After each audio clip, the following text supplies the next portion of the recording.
Oi, pessoal, Ruiva, Lenice, sejam bem-vindos. Hoje a nossa live é sobre... Oiê, tá me ouvindo?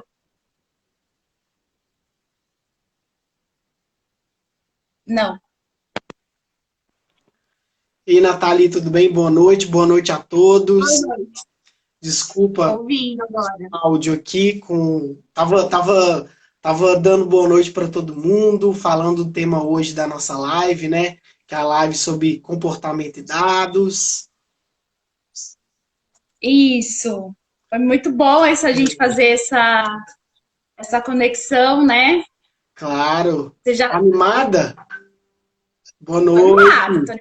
Olha, já tem gente dando boa noite. Você vai ver que é super de boa. Por isso que tá todo mundo fazendo live, que esse trem é bom demais. Aqui em Minas a gente fala, trem bom demais. Ah, é. Tudo Então, bem? Vamos pesquisar um pouquinho, joia. pessoal. Pois é, enquanto o pessoal vai entrando, Nathalie, né? Eu falei, gente, é Nathalie ou Natália? Nathalie. Não, todo mundo erra meu nome, né? Tudo bem, tô acostumada. Pra não ter erro, Nathalie, fala só Nath, Ah, eu acho tá tudo bonito, certo. mas eu acho bonito, Nathalie é legal, achei massa. Mas então, conte sobre você, você como convidada, fala um pouquinho de você, do que você faz, do que você vem estudando, que eu estou super curioso para saber, porque só antes de você falar, Nathalie, eu conheci a Nathalie num evento que a gente foi de São Paulo Tech Week, que foi sobre dados. Isso. E aí a gente esbarrou em outros eventos, a gente se encontrou no evento de inteligência artificial. Eu falei, gente, que essa menina gosta de ciência de dados. E depois a gente conversando, a gente viu o quanto que a gente tem coisas em comum. Para quem é do perfil da Nathalie, tá vendo? Eu sou o Thiago, eu sou formado em educação física, mesmo não trabalhando na área, eu dou consultoria, treinamento dentro da área da inovação, trabalho muito com novos negócios. No Brasil hoje falo muito sobre biohacking e otimização da saúde, que é simplesmente a gestão da sua própria biologia, com tecnologia, com apps de informação.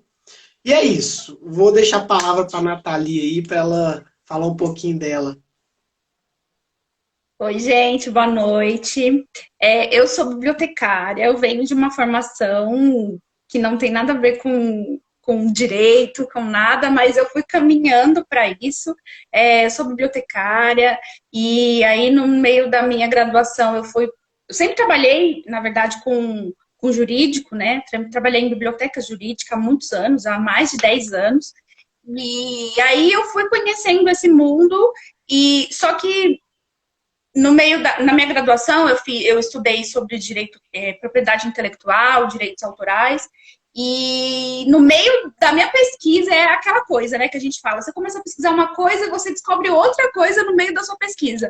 E no meio da minha pesquisa eu fui descobrindo mais sobre o Big Data, sobre inteligência artificial, eu falei, nossa, esse vai ser o meu próximo passo depois da graduação. E aí eu fiz a minha graduação e fiz uma especialização em direito digital, direito da comunicação digital, onde eu fui seguindo, né, a linha de produção de dados pessoais, Big Data, inteligência artificial e os demais, tecnologia e direito em geral. E aí eu fico assim, dividida, né? Eu gosto de um pouquinho de tudo. Então eu estou tentando juntar tudo isso, levando isso também para minha área de biblioteconomia, que é uma área um pouco, não é muito conhecida popularmente, mas é uma profissão muito multidisciplinar. Eu consigo fazer essa ligação com todas as áreas do conhecimento. Então, eu tento fazer essa ponte, né, tecnologia, direito e demais áreas com a biblioteconomia, porque, para quem não conhece, eu não sou bibliotecária, os bibliotecários, né, não só ficam atrás de uma mesa catalogando livros ou guardando livro na estante e lendo o dia inteiro, principalmente. A gente não lê o dia inteiro, a gente trabalha pra caramba, a gente trabalha com informação e conhecimento. Então, assim, nós profissionais, a gente tem uma luta muito grande de ficar quebrando isso sempre. Ai, você trabalha lendo o dia todo? Não, eu não trabalho lendo o dia todo. Eu Apesar de que tenho, eu leio muito, por causa da profissão demanda muita leitura, mas eu não fico o dia inteiro atrás de um livro, né? Não. Então, eu trabalho com informação, tudo que tiver informação, conhecimento, eu atuo, né? Então, eu estou tentando fazer essa ligação aí, venho fazendo. Eu já ia até te fazer uma pergunta, assim, aproveitando, porque não vou mentir que eu tinha esse conceito antes, esse pré-conceito, vamos dizer assim, mas é porque eu tenho uma tia que também trabalha na área muito tempo atrás, assim, e com o tempo a gente vai mudando essa questão da informação. Como que você está lidando com isso, Nathalie? Porque acho que a primeira coisa que vem à mente, porque os dados, eles hoje têm toda essa questão digital, mas os dados até então eram dados usados nos livros. Os livros são uma forma de dado, né? Como que você vem vendo tudo isso? Porque deve gerar uma dificuldade da gente ter que gerar tanto dado, tanta informação.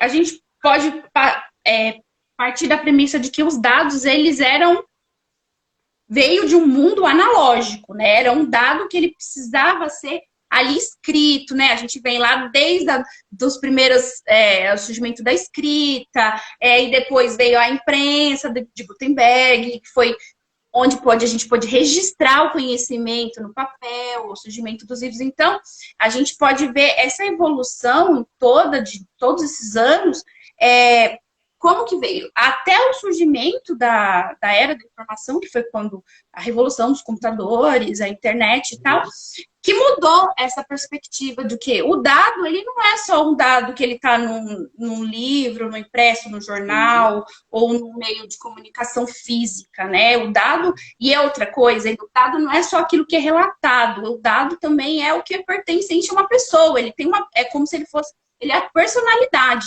Então, todo esse caminho que foi percorrido durante todos esses anos, principalmente quando surgiu a internet, que foi a revolução, né? Onde foi descoberto que os dados eles poderiam ser utilizados para N coisas, né? Não só para poder fazer rastreamento ou então só para identificação. No caso, identificação que a gente fala hoje, né, de pessoas. E então, eu venho acompanhando isso e, assim, é muito interessante, assim, eu acho uma coisa incrível, eu sou apaixonada por isso, por esse assunto, tô sempre vendo o negócio, só que hoje o que mais se fala, né, dados. Então, tudo tem dado, hoje tudo, a gente respira, tem dados, a gente está gerando milhões de dados agora, e todo esse processo tem o seu lado ruim, né? Tem o seu lado bom, que é hoje, por exemplo, a internet das coisas, a nossa casa todos os aparelhos conectados, a internet. Só que a gente tem que ficar atento com o que isso pode trazer, né? De prejuízo para a gente. E o importante é que todas as pessoas saibam como ela pode fazer com os seus dados, o que estão sendo feito com os seus dados e como ela pode ter segurança, né? E isso que é importante e é isso que eu vou tentar passar aqui hoje. Então, se você tiver mais uma pergunta... E você faz, então, assim, seu trabalho é muito mais de fazer essa gestão de dados analógico para digital, um pouco disso, né? Tipo, o trabalho foi totalmente atualizado porque hoje a quantidade de dados é gigantesca. É gigantesca, assim, é praticamente imensurável, porque não é uma coisa finita, né? É uma coisa que está sendo gerada o tempo todo. Sim. Então, é muito interessante a gente for pensar. A gente tem aqui, quem é da década de 90, antes da internet, né? Antes do surgimento da internet. Olá. A gente viveu como a gente consegue fazer essa diferenciação de como era o mundo antes da internet, como é o mundo agora. Né? O que você precisava ter para você conseguir um certo tipo de serviço antes da internet? O que você precisa ter para fazer um serviço hoje?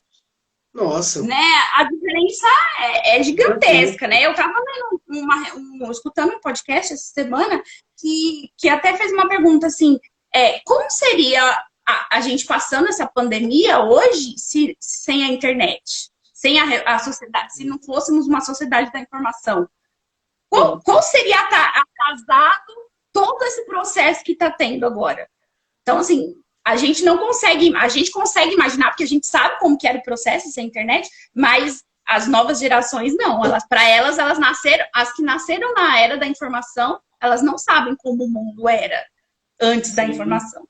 E isso é até interessante você ter falado, porque o próprio questão do comportamento muda de acordo com a geração, né? Por exemplo, a geração Baby Boomers, antes da geração Baby Boomers, que a geração Baby Boomers é a geração que nasceu pós-guerra, viu, gente? Baby Boomer vem de boom de bebês mesmo, literalmente.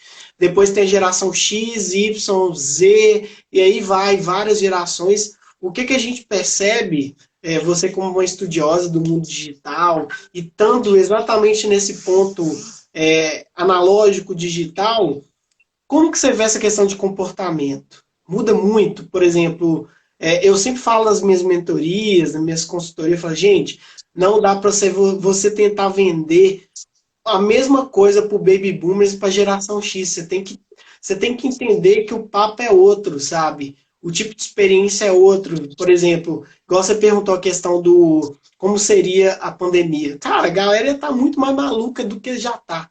Claro que eu estou considerando certas classes econômicas, mas o fato é que ia ser muito foda, cara. Ia ser muito difícil.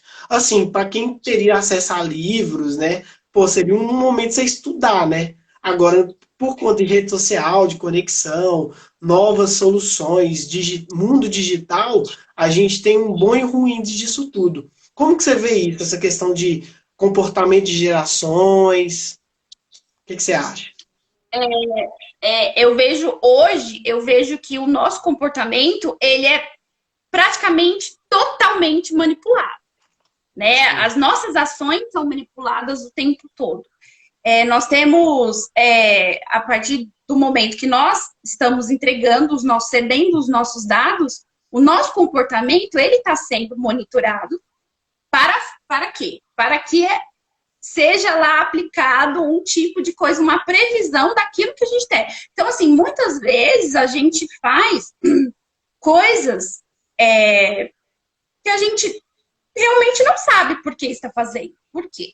Porque a gente vive numa bolha, né? Chamamos os filtro bubble, né? Que é a filtro bolha. Cada pessoa, ela tem é como se cada indivíduo dentro da rede social, ela vivesse dentro de uma bolha. Então, assim, cada bolha dessa é um universo. Então, assim, o seu universo, do seu Facebook, da sua rotina online, da sua vida digital, ela não é igual à minha, né? Nunca vai ser igual a de ninguém, nem mesmo das próprias pessoas que convivem com você na sua casa, no seu ambiente de trabalho, porque é um universo assim, totalmente particular. O Google e o Facebook, eles utilizam esse filtro bolha para questão de microtargeting, de profiling, que é para poder rastrear os gostos das pessoas, não só das pessoas, mas sim de todo o seu círculo, né, de amizades e tal, para poder fazer propaganda, direcionar, né, outras produtos e serviços. É comportamento, então, né? Assim, é um comportamento totalmente influenciado. Você fala uma coisa hoje, a gente tá, eu preciso comprar não sei o quê. Pode abrir uma rede social que vai aparecer uma propaganda para você oferecendo o produto. Sim. Então, sempre a gente fala, nossa, mas como assim? Às vezes você nem falou tão alto, você pensou um pouquinho, mas ele ouviu, ele adivinhou o pensamento? Praticamente adivinhou, né? Praticamente. Então, assim, esse filtro bolha é um conjunto, são algoritmos que fazem rastreiam toda a sua vida digital, de todos os seus passos, redes sociais, cliques, sites, quanto tempo você fica dentro de um site que determinada notícia você gosta de ver, o que que você faz, qual é a sua interação com as pessoas que você interage, qual é o comportamento delas também. E assim, esse comportamento influencia no seu comportamento e influencia nos seus cliques, assim, nos seus likes. Sim, Porque o like também é influenciado. Você acha que tem tantas curtidas, eu vou curtir, muito eu vou curtir, não tem nenhuma curtida, eu não vou curtir porque não tem nenhuma. Isso é influenciado. Algoritmo. Então, o algoritmo para quem não sabe, o algoritmo é um processo que o computador utiliza para realizar determinada tarefa. Então, assim, tem muita gente que confunde algoritmo, acha que rede social é um algoritmo. O algoritmo é praticamente um sistema que o computador utiliza, que as redes sociais, qualquer outro aplicativo utiliza para coletar dados e tomar determinadas decisões. Sim. Por exemplo, eu vou te dar alguns exemplos e fazer um caso engraçado. Primeiro que o algoritmo, YouTube, Spotify, Instagram, tudo que você curte, sobe, like, manda aviãozinho pra galera, o que acontece? O Instagram passa a entender que é conteúdo que você gosta. Então, valorize seu like. Inclusive, eu lembro quando o Instagram chegou no Brasil, eu comecei a usar bem cedo, assim como o Facebook, eu sempre fui muito curioso nessas tecnologias, e eu comecei a ver uma coisa interessante. É simples, é que nem quando você vai sair com alguém, você começa a curtir muito as coisas da pessoa e você nem percebe. E aí, porque a gente entra numa meio que estágio de hipnose das coisas. E aí eu comecei a perceber algo muito interessante, que a gente não vê, mas nós temos padrões. Eu sempre falo isso. O nosso cérebro só lê informação padronizada. Então, tudo que você tem padrões, você faz constantemente. E aí o Facebook, o Instagram, fica lá. Fica pegando seu dado 1 ano, 2 anos, 3 anos, 10 anos. O que acontece? Eles sabem exatamente o que você vai fazer. E é tão bizarro isso, Nathalie. Aconteceu comigo 2 anos atrás, quando eu terminei um relacionamento. Olha que legal. Isso não é mentira, tá, gente? Eu terminei na verdade, terminaram o relacionamento comigo, mas o que aconteceu? Antes disso, eu estava com algumas dúvidas com relação ao relacionamento. E é tão bizarro isso, eu não tô zoando, não tô brincando. Começou a aparecer mensagens para mim no Facebook de tudo, tipo 10 formas de terminar relacionamento, 5 formas de encontrar amor próprio. Cara, não é zoeira, gente, não é brincadeira. Teve um amigo meu de TI que falou assim, não, é porque você é solteiro, você gasta mais que namorando. Aí, depois, eu vi que, tipo, era uma viagem dele. Mas, de verdade, isso aconteceu. Tipo, então, às vezes, a máquina, ela é muito inteligente. Então, às vezes, ela já entende o que você vai fazer antes de você fazer. Às vezes, você está reprimindo algum sentimento, ou você está vendo algum post, alguma coisa. Não só comportamentos palpáveis, mas como sentimentos também. Medo, angústia. Assim, você leu determinada matéria, nem você às vezes nem já tá com algum processo de talvez uma depressão, ou então, você lê o relacionamento não anda bem, porque talvez você parou de conversar com aquela sua namorada, e aí vocês não estão mais interagindo. Não, peraí, o algoritmo ele vai falar, não, peraí, essa interação aqui caiu, tem alguma coisa errada. E outra também, como eles analisam também o comportamento da sua rede, ele vai ver se a sua ex-namorada lá estava interagindo com outros, né? Ou um outro mais que você. Então, ele fala assim, não, tem alguma coisa errada aqui. Então, assim, vamos, né? É desse jeito mesmo. Não, foi o que... Desculpa. O grande exemplo que a gente fala assim, é que, assim, esse filtro bolha, ele é totalmente nocivo para o universo democrático online, porque ele acaba influenciando, a internet ela é um ambiente democrático e a gente acaba fazendo coisas que a gente não sabe que a gente está fazendo inconscientemente e que a gente está sendo influenciado. Né? Antigamente a gente tinha, antes da internet, a gente fala, você era influenciado pelos comerciais de TV, publicidade e propaganda na TV.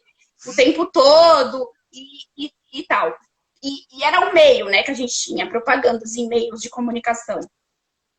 Você via lá um negócio, você queria. Hoje a gente tem muito mais, o alvo é muito maior. E assim, o comportamento das pessoas, dos jovens principalmente, são muito afetados.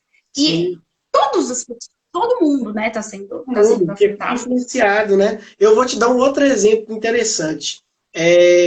Eu nem tinha feito nada no Facebook, nada. Houve o término.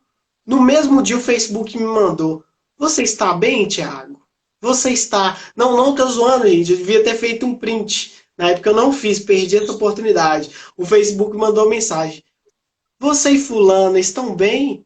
Algo aconteceu. Tipo, sei lá, a pessoa deletou o Facebook, deletou foto. Facebook já vai. Tipo assim, e aí? Tanto é que eu acredito que o Facebook, logo, logo, ele já está investindo muito em grupos. Então, o Facebook deve estar juntando pessoas de interesse. Já criou o próprio Tinder do Facebook, grupos de troca. Ele já te dá sugestão de grupo que você queira participar. Então, cara, é só você souber usar o algoritmo, né?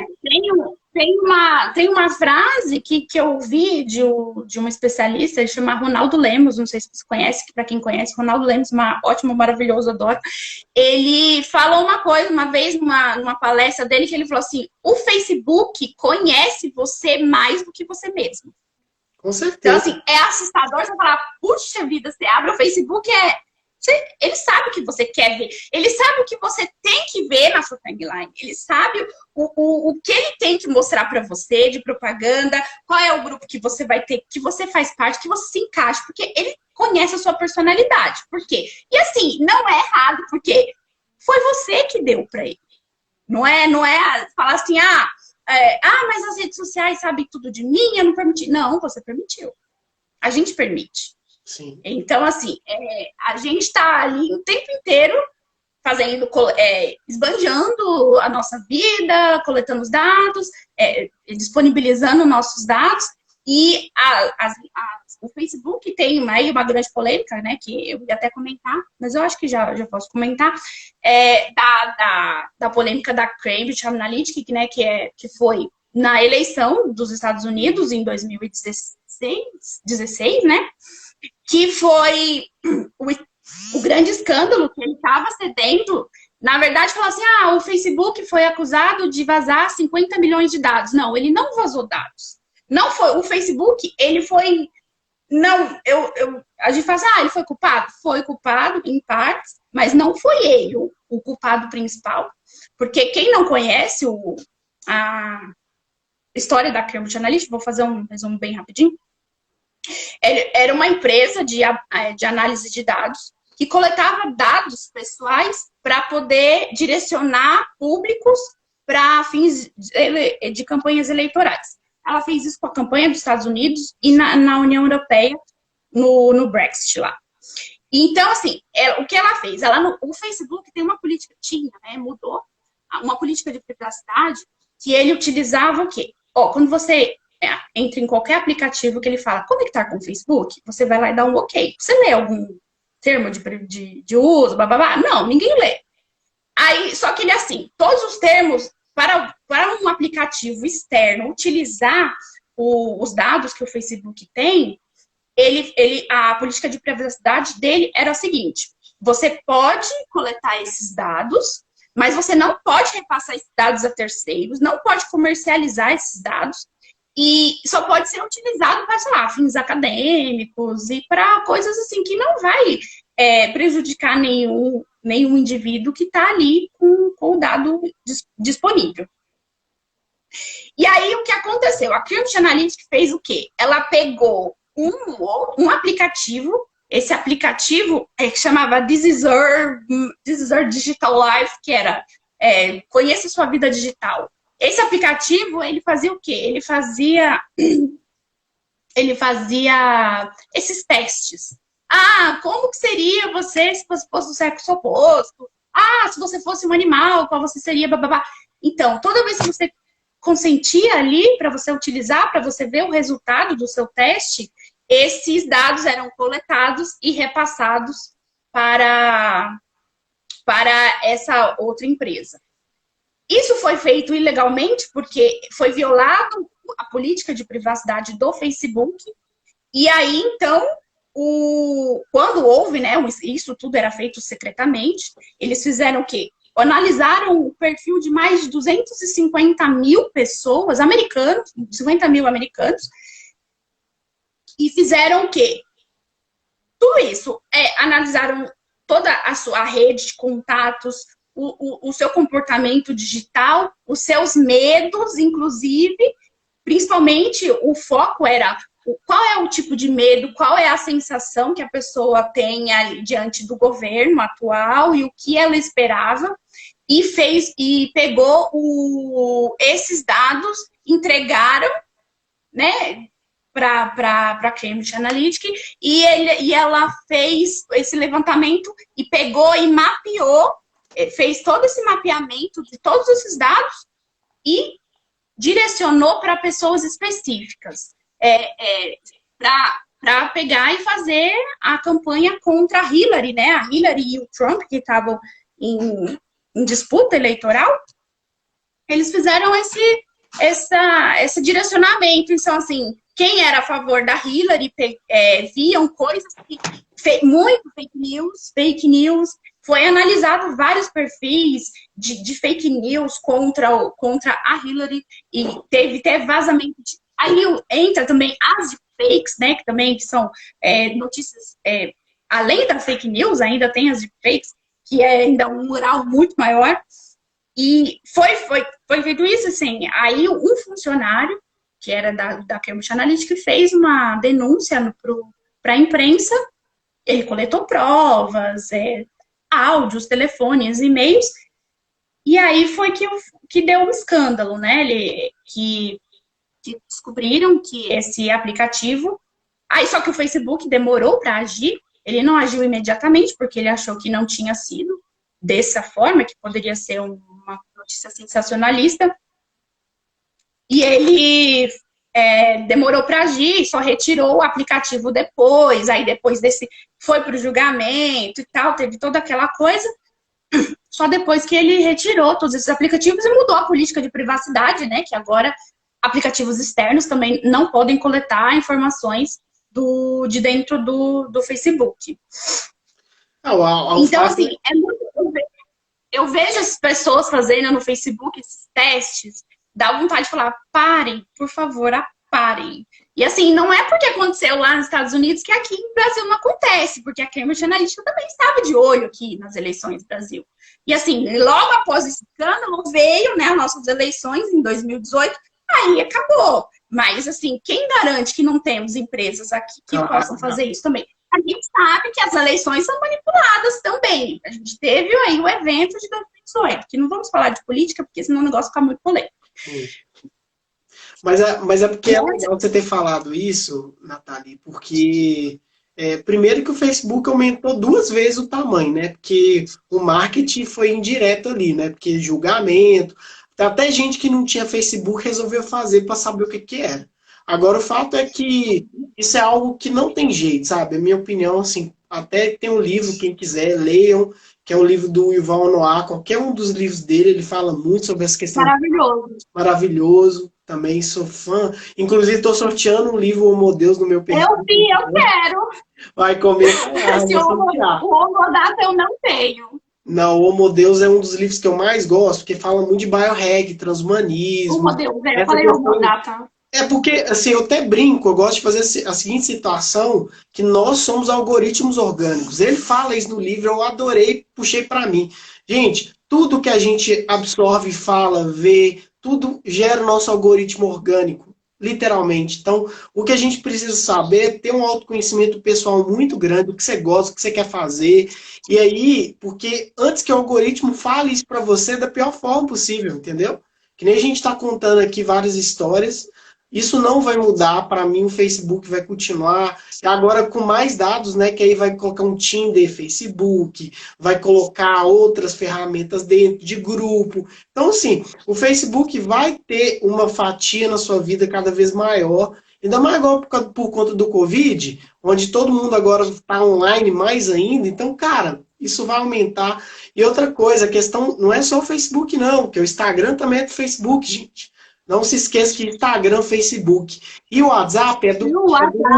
o WhatsApp também, que é do Mark Zuckerberg. Então, e o Brasil vai ser uma colônia de dados, já é. Só um detalhe, que tem pessoas que acham que o WhatsApp não é rede social, ela é uma rede social também. Claro que ela é um aplicativo de comunicação, mas é uma rede social. Sim, Acho que rede social é só Instagram, Facebook, Twitter, essas coisas. O WhatsApp é uma rede social também. Sim, então, mas assim, ela também coleta dados, apesar de ter criptografia, mas ela está coletando para ela não repassa para terceiros, mas ela também controla todas mas ela pode usar para o que ela quiser, ela pode transformar aquilo ali em informação. Gente, informação é poder. Quando você entende o comportamento de uma pessoa, você vai direto. Por exemplo, eu quero um tênis. Cara, vai aparecer tênis para amanhã, para mim todos os dias. Ah, eu quero começar a correr. Ah, eu quero emagrecer. Ah, eu quero ler um livro sobre tecnologia. Vai aparecer. E aí tem as grandes empresas, né? A Amazon. A gente pode citar aqui algumas empresas que mudaram a forma, que por conta dos nossos mudanças de comportamento, elas criaram novos modelos de negócio. Netflix, vamos lá, Netflix, YouTube, Spotify, Uber, que mais? Facebook, Instagram, Google, ou seja, só nessa brincadeira tem 8 empresas, grandes empresas de tecnologia, que utilizam dos nossos dados e com certeza, Google é o modo de todos que sabe vender, né? Google vai e vende informação, vende pesquisa, vende palavras-chave, então assim, é algo real. Isso é uma coisa que a gente, inclusive, dentro do meio de pessoas que falam de biohacking, transhumanismo, que são termos mais para essa modificação humana-máquina, falam que isso vai acontecer em algum momento, só que os dados, eles são muito importantes, sabe? Então a gente precisa realmente valorizar cada dado que você coloca, até uma curtidinha no Instagram, você tem que ficar esperto, que às vezes você vai fazer algo que...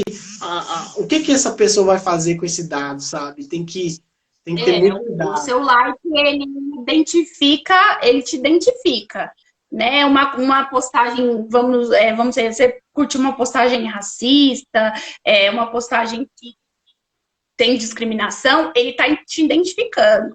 Então, o Google, por exemplo, acabou de ser processado semana passada, porque ele está coletando dados anonimizados do Chrome. Então, não sei se você viu isso. Semana passada, a empresa na Califórnia processou, porque diz que, assim, quando você entra lá na navegação anônima do Chrome, teoricamente, você não está ali, né, identificado, os seus dados não estão sendo coletados. Mas não foi provado que eles estavam sendo distribuídos por plugins. Os plugins estavam utilizando esses dados anonimizados do Chrome. Então, ou seja, a gente não está seguro. Tem uma coisa que fala assim, tudo que está conectado é vulnerável.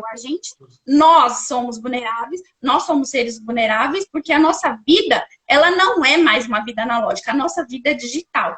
Como você disse, essa interpretação da máquina, juntar máquinas com o humano, isso já está acontecendo, a máquina está cada vez mais inteligente. Ele fala inteligência artificial, mas ela não é artificial, ela é uma inteligência computacional. Quando você diz que a máquina pensa, ela toma decisões que uma mente humana é incapaz de pensar em determinado período de tempo. Demoraria milhões de anos para fazer determinado cálculo ou tomar determinados passos. Sim. E a inteligência artificial faz isso. Sim. E aí, o que vai ter? O que está sendo aprimorado para que a gente vai ver, e não é num futuro distante, é um futuro muito, muito próximo, que vai haver o quê? Uma simbiose. A simbiose do homem e a máquina. Que é o que ele fala no Homo Deus, né, também. Sim, ele fala que essa simbiose, que a máquina vai ter, apesar dela não ter ainda aquelas habilidades cognitivas que nós temos, mas ela se aproxima muito mais. Pois é. Sugestão para o pessoal, quem quiser, tem o meu... Gente, eu não estou vendendo, tá? Esse e-book era de graça, mas aí como eu criei um outro e-book, esse foi para ser pago, né? Eu escrevi um e-book, Nathalie, falando sobre o futuro do bem-estar. E lá no futuro do bem-estar tem 3 coisas que você falou aí. Simbiose, selfie de dados, ou seja, você tem um Thiago físico e tem um Thiago online. O que, que ele já fez, o que, que ele já postou, qual foto que ele colocou. E tem outra questão, que é a questão do humano, né? Essa questão do simbiose, essa conexão com a máquina. O celular já é uma extensão do meu cérebro. Inclusive, eu fiz um post tempos atrás, fazendo uma comparação como que seria o nosso cérebro se fosse uma máquina. A gente ainda não está nesse nível, mas a gente vai chegar. O nosso cérebro tem uma capacidade, não chegou ainda inteligência artificial ainda. Vai chegar. Vai chegar. Né, tá indo aí, quando chegar, a computação quântica tá chegando, e aí vai mudar tudo. Computação quântica e 5G, quando chegar isso, que tiver, vai assim, a gente não falar, não vamos estar vivos para ver, vamos, porque vai ser muito próximo, muito rápido. E eu acho que esse processo que a gente está vivendo agora, da pandemia, está acelerando ainda mais todas essas coisas que estavam para vir. Inclusive, tudo, né? Até desigualdade, enfim. Mas o 5G tem estudos demonstrando que não faz bem para a saúde. E eu ainda não tenho como comprovar, que as pesquisas são poucas, mas a partir do momento que a gente aumenta, primeiro que, enquanto a gente está conversando aqui, a gente tem um nível de exposição a ondas eletromagnéticas, luz azul. Você acha mesmo que o corpo humano, que nosso corpo, que foi lá moldado pela lei da selva, na caverna, que chegava, acabou o sol, vai dormir, você acha que a gente vai conseguir se adaptar a tanta mudança? Eu acredito que algumas pessoas, não todas, eu sempre falo isso, e aí eu já falava de biohack há muito tempo, agora eu vou começar a falar de transhumanismo, porque realmente, cada vez mais a gente está mais exposto a esse tipo de onda eletromagnética, e o melhor jeito da gente melhorar a nossa saúde e não se estressar é aplicando a lei de menos informação, até uma lei da engenharia, input, output, entrada e saída. Diminui sua entrada de informação, de coisas ruins, de alimentos ruins, porque você vai ver que você vai viver bem. Se você começar a se tratar como se fosse um computador, como se fosse uma máquina de energia, né? Enfim. Ó, já começou as perguntas. Já começou eu acredito que a gente vai conseguir sim, por quê? Porque o ser humano, ele é um ser adaptável. Sim. Então, assim, ele se adapta ao meio que ele vive. A gente pode ver evolução até hoje. Nós estamos no século XXI, olha o tanto de adaptações que a gente já passou, né? Desde lá, começou lá, foi subindo até chegar no Homo sapiens. Olha o processo que deu, olha o processo. Eu falo que nós somos do Homo sapiens e agora nós somos o Homo data, né? Que nós somos a sociedade de dados. Homo Deus. O modelo de dados, assim, o Homo Deus é o Homo data. Então, assim, nós somos dado em pessoa. Então, assim, eu acho que essas tecnologias, elas vêm, a gente se adaptou à internet, a gente achava que não ia se adaptar, a gente se adaptou ao telefone celular, que a gente achava que antes era só um telefone mesmo. O telefone celular era telefone celular, né, para fazer ligação, hoje é o que menos faz, é ligação. Então a gente foi se adaptando. E assim, a gente pensa, nossa, não tem mais nada para ser inventado, não existe mais nada que vai acontecer. Vai, porque quanto mais a gente vive, mais as coisas acontecem. E assim, o ser humano, o cérebro do ser humano é uma coisa incrível e sempre vai ter, né? Vamos nas perguntas. Já tem uma pergunta aqui, Nathalie. Nathalie, já tem uma pergunta aqui. Eu quero que você responda. Primeiramente, vocês possuem algum receio com a inteligência artificial? O que você acha, Nathalie? Você tem algum receio com a inteligência artificial? Olha, a inteligência artificial, ela é muitas vezes vista como uma vilã, né? Porque a ficção científica, ela colocou a inteligência artificial como aquela coisa, tipo, a máquina que se revolta contra os humanos. E não é, na verdade, a inteligência artificial, ela foi feita para vir ajudar nós, os humanos, né? Para melhorar a vida do humano, né? Você pode assistir, existem a inteligência artificial, ela não é de agora, para quê? É porque agora está muito na moda, não na moda, mas é que é uma coisa muito atual. mas ela é da década de 50. Ela foi feita lá na década de 50 por estudiosos quando descobriram os processos. Começou uma coisa muito simples em poder fazer, ganhar jogo de xadrez. Fizeram um sistema que como que ele conseguia prever os passos de um jogo de xadrez e ganhou do maior campeão de xadrez do mundo. Mas você não respondeu. Sim ou não? Ou é então, ou não? eu não tenho receio, mas eu sou suspeita porque eu gosto do assunto. Mas eu não tenho medo. Às vezes, depende muito. Algumas coisas eu faço, nossa, mas isso aqui dá um pouco de receio.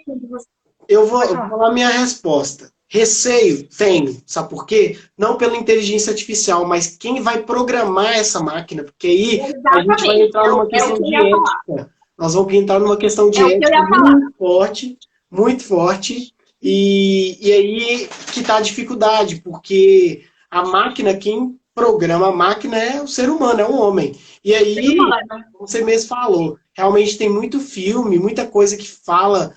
bota até um pouco de medo. Gente, a inteligência artificial geral, ela não existe ainda não. A geral que a gente vê nos filmes... A gente tem uma inteligência artificial fraca, que é chamada, que ela tem os níveis. A gente está na evolução da inteligência artificial fraca. Ainda não chegamos no nível da expansão ainda. Assim, e se agora a inteligência artificial fraca ela é assim, imagina. O receio, assim, eu não tenho... Black Mirror. A única coisa que eu tenho de receio é justamente os vieses que estão por trás, né? A inteligência artificial, a gente vê vários casos aí que acontece, reconhecimento facial, discriminação racial, o reconhecimento facial agora está muito em voga, né? Principalmente na China, antes da pandemia já era, agora. Só que agora deu uma caída, você vê, a IBM falou que não vai mais utilizar reconhecimento facial para fazer esse sistema de reconhecimento facial para disponibilizar para a polícia. Por quê? Porque é enviesado. Né? A polícia faz qual é a 100% de certeza? Qual é a 100% de certeza que aquela inteligência está sendo utilizada por bem? Por quê? Porque o input que é dado para fazer aquele determinado sistema, para programar aquela determinada... Ai, meu Deus, me fugiu a palavra. Comando... Ele é feito por humano, e o humano, ele é tendencioso, né? E assim, não dá, a inteligência artificial, ela tem que ser neutra? Sim, ela tem que ser neutra, mas depende muito de como ela foi feita. A gente tem um exemplo muito interessante, que foi até processada essa empresa nos Estados Unidos, fez esse sabonete que a gente põe no shopping, que tipo é automático, você põe a mão, tem um sensor. Ah, tá. Você põe a mão e cai o líquido do sabão. O líquido cai. Foi feito um teste que a pessoa negra não conseguia. Ele colocava a mão e não caía o sabão. Só para pessoas brancas. Ou seja, aquela inteligência artificial que foi programada para fazer aquele determinado comando, ela não se atentou a isso. Né? Ela não se atentou. Por que o reconhecimento facial não reconhece pessoas da pele negra? Por quê? Porque existe um comando, que é a identificação de cores, que faz uma mistura, ou então de orientais. Isso tudo tem que ser muito bem olhado, Pode falar.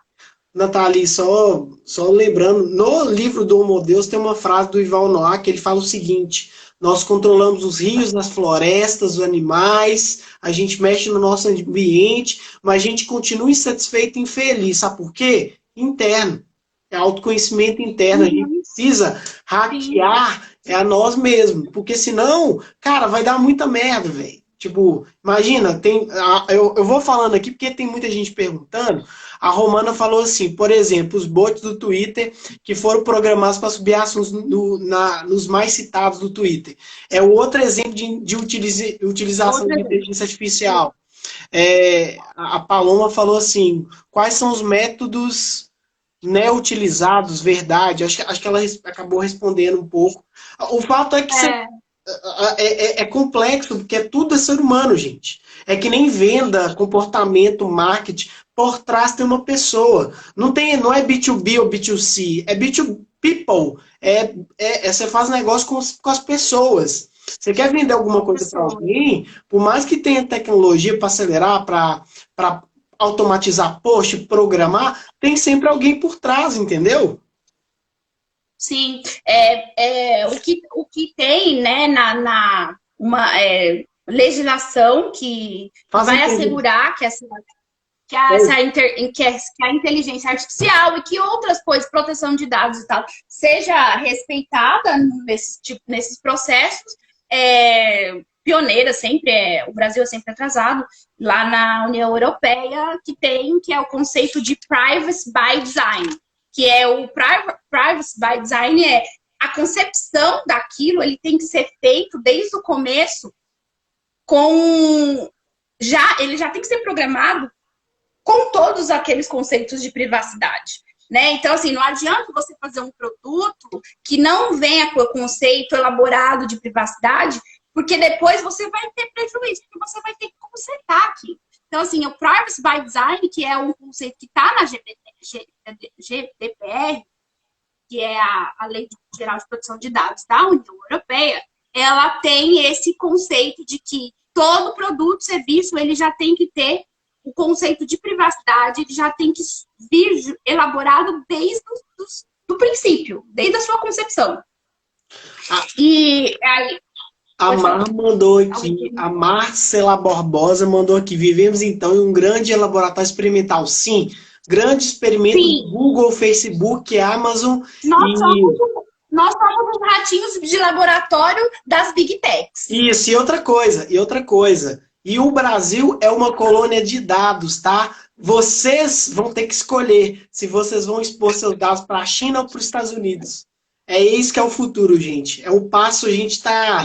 O Brasil é uma colônia de dados. E a gente não tem para onde fugir. Ou você vai para um ou você vai para outro. Não tem para onde fugir, não. Assim, você vai ter que escolher se você vai se expor à China ou aos Estados Unidos, porque eles têm poderes tecnológicos que nós não temos. E o Brasil está longe disso. A gente ainda discute, não tem nada contra, acho importante sim, mas a gente ainda está discutindo questões que não vai levar a gente para ser uma... Hoje eu estava discutindo até com uma tia minha, que, aí não entrando no mérito político, mas eu falei com ela, tia, estou cansado de todo mundo falar que o Brasil é o país do futuro. Já está acabando, eu estou com 31 anos. Entendeu? Não é mais o Brasil do futuro para mim, é o Brasil do presente, daqui a pouco passado. Então, assim, a gente tem muitas discussões, assim, eu até cheguei no evento do Ivan Noah, foi muito legal, que ele levantou essas discussões lá. Então, assim, essa questão de dado é real, a gente não tem como fugir muito. Tem como você desligar um pouco da máquina, se desconectar. Inclusive, uma curiosidade, Nathalie, as emoções, pra você ter empatia com outra pessoa, olha que interessante, você tem que diminuir o tempo de celular, porque senão você desconecta, você para de ter a capacidade de ler emoção no outro, você sabia? Sim.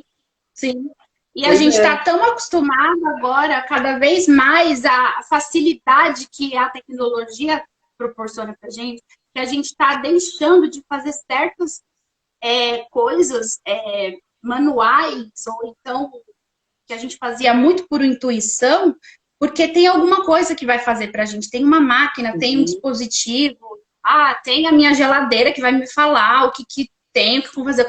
Não preciso mais fazer lista do supermercado, porque ela vai mandar um aviso, um aplicativo vai mandar para o supermercado vai mandar a compra para minha casa, e assim, eu não preciso fazer nada. E assim, e é interessante que até isso tudo, existe até um caso muito interessante que eu vi outro dia, lá na Alemanha, houve um processo, porque uma marca de uma geladeira foi acusada de cartel, porque ela estava comprando uma cerveja de uma determinada marca e não de outra. Então, assim, ó, o viés da inteligência artificial, porque ele via que você poderia gostar daquela determinada marca de cerveja, e aí eles viram que, por quê? Que só essa marca dessa geladeira conectada compra só essa cerveja e não a minha. E aí foi acusada de cartel mesmo. Pois e assim, nossa, Não, a gente... Cara, eu sei que é bem exagerado, mas para quem viu ou vê a série da Netflix Black Mirror, tem hora que a gente... Aqueles futuros que eles criaram, gente, a ficção científica é uma forma de você já se adaptar à realidade, tá? Então, assim, não se assustem se já tem o caso até da China, né, de controle, de avaliação, de social, mas assim, não se assustem se muitos episódios do que a gente viu lá do Black Mirror for real, tá? Um dia vai ser Então, real. mas vai ser e não vai demorar. E o problema é falar assim, eu não vou ser. Eu não tô cedendo meus dados. Eu não fui influenciada. Tem Ah, certeza que não? Porque você foi sim, você não sabe, porque tá tão inconsciente que você não sabe. E assim, aí você fala, tá, vamos supor, tem aquele episódio do Black Mirror lá que a menina tem que ter tantas curtidas para poder participar de festas, não sei o quê. Então, isso aí não é muito longe. Já meio que é, né? Tipo, no mundo dos influenciadores, ó, mais like ganha. O Instagram tirou o número de likes. Por quê? Para dar uma a amenizada galera fica nessa depressiva, questão. né? Não, Pra não ficar depressiva, porque eu tenho mais, não sei o que, não sei o que. Números, nós somos números. Os números importam, ou as interações importam. mas aí que tá. É, É porque tem uma que tá. interação bem interessante que você falou aí, porque a gente ainda continua sendo um animal que adaptou a várias questões. Então, a gente tem no nosso cérebro, né, na neurociência fala, a gente já tem um réptil aí, um mamífero, a gente tem um cérebro humano, tudo misturado. Então, a gente tem instinto, a gente tem sobrevivência, a gente tem emoções, enquanto que a máquina não. Então, isso é o que nos diferencia da máquina e que a galera precisa abraçar mais, sabe? Enfim, é um negócio. É tanta discussão que a gente tem. Assim, não dá para falar de dados sem falar de várias outras questões. Assim, é um assunto para uma live, vai ficar 30 horas aqui. A gente vai falar e eu vou ficar falando, porque eu começo a falar, não vou parar. E eu adoro falar, tipo, disso. E assim, o que eu acho importante agora falar sobre toda essa questão é direito à privacidade e à proteção de dados, que é importante nesse momento, todo mundo, principalmente agora que a gente está mais vulnerável, nós estamos vulneráveis agora muito mais do que antes, porque nós estamos utilizando muito mais as redes sociais e muito mais a internet para tudo. Se antes determinada pessoa utilizava só determinadas redes sociais e tal, agora ela está utilizando muito mais, porque está utilizando para trabalhar, não só para lazer, está utilizando para trabalhar, para fazer utilizar na sua rotina diária, né? Então, assim, a proteção de dados e a privacidade. Existe uma diferença. Direito à privacidade não é direito à proteção de dados. Tem uma diferença aí.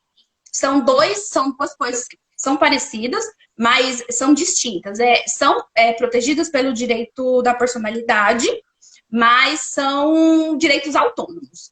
Como funciona? O direito à privacidade, ele é um direito garantido pela Constituição, do 5º artigo da Constituição, que ele garante que toda pessoa tem o direito de resguardar a sua identidade, de não violar a sua intimidade, assegurar a sua imagem e ter a sua vida privada resguardada, sem interferência do Estado. Esse é o direito à privacidade. O direito à proteção de dados, e ele é um direito negativo. Quando se fala em direito negativo, é porque não tem interferência estatal, do Estado. Não é fala estatal, não, mas fala do Estado. Que é o Estado, ele não pode interferir na sua seara privativa da sua vida pessoal. E quando a gente fala em direito à proteção de dados, aí é uma outra coisa. É um direito novo que nós não tínhamos no Brasil, que foi feito surgiu, né? O direito à proteção de dados, ele surgiu junto com a era da informação, assim que surgiu, como foram utilizando os dados, teve que ter alguma coisa para resguardar isso, porque senão ia virar bagunça. Então, o direito à proteção de dados a GDPR, que é General Data Protection Resource. Esqueci. É isso aí. GDPR, se quiser procurar, GDPR, que é a Lei de Proteção de Dados da União Europeia. O Brasil se espelhou nessa lei para aplicar aqui, de acordo com nosso tipo de vida, como que a gente faz. E essa lei, ela é a lei que foi feita em 2018, a Lei 3.709, se eu não me engano. E ela foi em 2018, ela foi promulgada, ela não entrou em vigor ainda, estava programado para entrar em vigor em agosto, aí foi cancelada por causa da pandemia, aí foi revogada de novo e agora está prevista para entrar em agosto, em partes, algumas partes em agosto, outras partes em janeiro de 2021, mas até hoje, nesse momento, ela será em agosto ainda. Então, assim, ela é uma lei que veio para proteger os nossos dados. Como que é? Diferente do direito à privacidade, que é um direito negativo, que o Estado não pode interferir, ela é um direito, é uma liberdade, na verdade, né? Ela é uma lei que dá uma liberdade positiva. A liberdade que o Estado pode fiscalizar, ele tem o poder de fiscalizar e de ter uma autoridade, né? Uma autoridade que vai fazer essa fiscalização para poder ver para que esses dados, para você poder, o titular dos dados, ele vai ter que dar o consentimento para o seu dado ser utilizado. E tem que saber claramente, ele vai ter que ter uma clareza para que aquilo está sendo utilizado, para qual fim, por quê, para onde, para quem. Só para te atrapalhar, mas eu acho que a gente deve ter uns 2 minutos no máximo, porque o Instagram é assim, quando dá uma hora, já aparece um reloginho aqui em cima de 30 segundos. Eu sei que você está acostumando com esse... Você viu como é que live é legal, né, cara? Você começa a discutir com... Nossa, é legal. Não, eu não sabia, né? Eu nunca fiz, não sabia nem entrar. A pessoa que sabe de tecnologia não sabe. Então, acho melhor fazer os pontos finais agora. Acho que se alguém que tiver pergunta, pode fazer a pergunta, e aí você já pode finalizar aí, porque a chance de desligar de uma vez é horrível. Obrigado, Simone. Tá. Obrigado demais aí pelo apoio. Gente, o que eu queria dizer era isso, assim, sei que está sendo muito falado, muitas pessoas falam, mas eu acho que é importante sempre bater nessa tecla que nossos dados são importantes. Não pense que os seus dados, a gente está vulnerável o tempo todo, então é importante a gente estar atento a isso. Principalmente, eu ia falar até um exemplo agora da pandemia, que os dados, o IBGE queria repassar os dados para poder fazer as coisas. E aí, existe um artigo na LGPD, gente, pesquisem, a LGPD é muito legal, é uma lei super legal, que fala que o artigo 7 da LGPD, ela é o artigo que diz que empresas podem coletar os dados sem consentimento do titular para fins de saúde, dele próprio e de terceiros, ou seja, para garantir o direito à vida. É o que as empresas de telecomunicações fizeram para poder coletar os dados para fazer mapas de calor, agora para controlar a pandemia. Mas, assim, se vocês quiserem fazer pergunta, depois manda que eu respondo com calma, porque, assim, sobe muito rápido, eu não consigo ler, eu deixo o celular longe, porque a minha luz aqui é horrível. Pessoal, e aí, eu não estou conseguindo ler, eu não consigo digitar. Mas a gente... O pessoal só tá dando ok, parabéns, a live foi ótima, foi maravilhosa, temos que fazer outras, só chamar inbox para trocar essa ideia. Manda sugestões que a gente fala, a gente faz outra. Não tem problema, a gente pode falar mais. E a gente adorei, obrigada por todo mundo que esteve aqui, participou. E obrigada, Thiago, pelo convite, adorei. Eu que agradeço. Se não fosse essa pandemia, com certeza a gente ia ter se encontrado em outros eventos, porque a gente tem os interesses em comum. Eu tô sempre falando, eu, Thiago, eu vejo você em um evento depois, eu falo, eu ia nesse e não fui. Eu ia nesse e não fui. O Thiago palestrou no São Paulo Tech Week, eu queria tanto São Paulo Tech Week esse ano, cara. Não vai, eu acho que vai ter só online, né? Mas vai ser versão online. Mas a gente continua, importante levar essa informação, esse conhecimento para todo mundo. Nathalie, obrigado de coração de novo. Obrigado a todo mundo que veio. Eu que agradeço. Vou colocar no feed a live para quem quiser ver e compartilhar para a galera, tá bom? Tudo de bom para você. Isso, pode ser. Obrigada, gente. Obrigada. Tchau. Tchau.